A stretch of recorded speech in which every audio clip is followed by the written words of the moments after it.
I speak as a professional, and secondly, I speak as a Nigerian, nothing more, nothing less.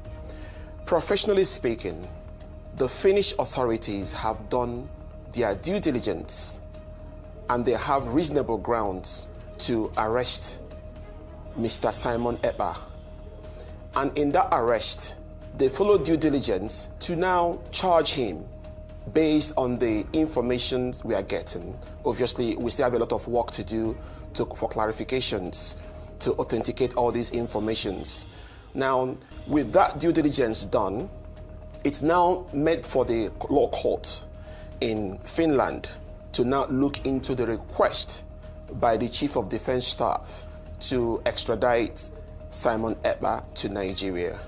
Professionally speaking, the chances are possible to extradite Simon Ekpa to Nigeria. However, in my opinion, it's almost impossible, though it's not 100% impossible, because one, there is no extradition treaty between Finland and Nigeria.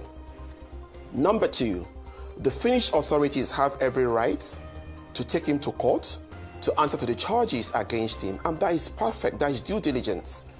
And afterwards, don't forget the CJEU, the Criminal Justice of the European Union, also have a right under the European human rights to also test if he's suitable to be extradited to Nigeria based on one, the charges against him, and number two, the fundamentals, because he has to defend himself in a court of law.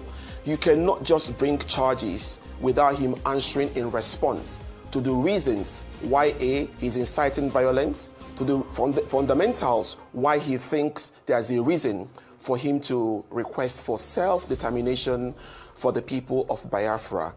The Criminal Court of Justice of the European Union has to check if they believe in self-determination. They have to check if they believe in human rights abuses, because bringing that man to Nigeria is a great idea, but I'm not sure that the Chief of Defense Staff should go home and relax and sleep, because they have to consider the human rights records in Nigeria as a country. Obviously, we are all Nigerians. We know our human rights records. There is nothing to boast about. And in instances like people that have disappeared in Nigeria, off my head, Daddy Atta is still being looked for. Nobody has seen him for years. The people that participated in the so-called NSAS protest, many of them, after the panel, no human rights justice for them. The people that were involved in the End Bad Governance protest, no human rights for them. Even last week, we saw the human abuse of a couple by an army general. Up to today, we are still hearing. Or about politicians who believe they can buy the justice system in Nigeria, or politicians who believe they can buy vehicles, build houses for justices. So obviously, adding more perspective to the debate, another Nigerian resident in Finland pointed out that extradition might also be hindered by Nigeria's poor human rights record. According to him, Finland has strict detention rules, usually limiting detention to 3 days. He speculated that Ekpa might already have been released and could return to social media sooner than expected. These developments have fueled skepticism among critics, with some questioning whether Ekpa was even arrested in the first place. Others suggest the incident might have been a publicity stunt linked to the upcoming Biafra Declaration event. Whatever the case, it is highly unlikely that Finland would extradite Mazi Simon Ekpa to Nigeria, given Nigeria's poor human rights record. Additionally, Ekpa was involved in Finnish politics as a member of the ruling party until his recent retirement to focus on the Biafra movement. My amazing people out on day now, this is Prince Bakassi, live from Helsinki. It's really snowing here, so you can see me smoking cold. Anyway, yeah, I just had to make this video, as regard to, our brother Simon Ekpa. Yeah, I heard he has been detained. Yeah, he has been detained. You don't detain the guy. Unlike most of the tabloids out there where they read and they say the guy has been in prison. Over here, they know the imprisoned person anyhow like that. Everything follows due process. In Finland, everything with the they follow due process. Right now, the guy did pre-trial detention. And for pre-trial detention, you cannot be detained for more than 3 days. You know, then we also got the second phase, which is a court order detention. They will not even reach that stage, sir, because in that case now they will bring in lawyer, they will sit, and that takes a very long time. Where they will carry you go to the third stage, which is, you know, where you'll be, you know, detained, like, you know, taken into prison, that kind of stuff. But right now it's pre-trial. The guy hasn't been arrested. You know, so those guys matters. You know, you don't have to just read anywhere. You have to hear from people within Finland. Now we know how the law is run here. You know, over here the law is supreme. You know, rule of law abides. You know what I mean by that is that maybe by now the guy did house already, because we only got the report after some few days. You know, they said this week.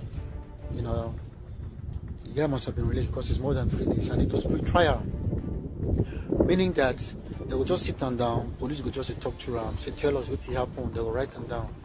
Then from this phase on, they will carry and go to the next one. You know, where the guy will bring his own lawyer and all this kind of things. They will try to see how they will talk the matter, all this kind of thing, you know, and that's going to take a long time. Then as per this matter of extradition, extraditing the guy to Nigeria, I don't see the thing happening for Finland here. You see, Finland is a country where they fight for their rights. They have been oppressed, you know, by other nations, and, you know, so anybody will come here and say, okay, see you, my people, I'm fighting for my right to, I've been oppressed, I've been deprived for, you know, justice and all this kind of stuff. Finland protects. That's why the matter of Simon Ekpa has been dragging for so long. Maybe today with Nigerian government, right, Finnish government, but they've been dragging the matter because you have to give us a reason why. And Nigeria being a country that it is right now, where things not balanced, you know what I mean? Finland, they take them very serious. Not to just release person sent to a place where I'm being a citizen, Finnish citizen, to a place where they know say the guy they will torture the guy, maltreat the guy, you know, buy the guy, that kind of stuff. So, you know, all the same is a wake-up call to Nigeria government, Tinubu government. You see, the reason why we're there, not because we really like to come there for this code or this. Then because of the state of the country, we need change. It's time for Nigeria to wake up. By now, suppose to compete with Dubai. We are blessed, the giant of Africa. I'm saying all this because I love my country, Nigeria. You know, we have all the natural resources. We have everything that it takes. Maybe something where some fuel lights will just say, siphon all the money of the country, carry and go to dump foreign bank, just take out themselves and their family. But as the Nigerian people are suffering, Finland at the wrong place. Over here, there is justice, fair play for everyone, equity. In a country where they deprive the less privileged, the most vulnerable, are being given protection, attention. We go school here for free. Healthcare, if you don't get money paid, just go any hospital, they will treat you. This is why they talk now, serious thing. You know, they work, government will see fine way, give you small house. They give you money, make you take care of yourself. Yeah, they take money from the rich, carry them, invest into anybody who don't get money, for the poor, the people who the drug addict, the alcoholics.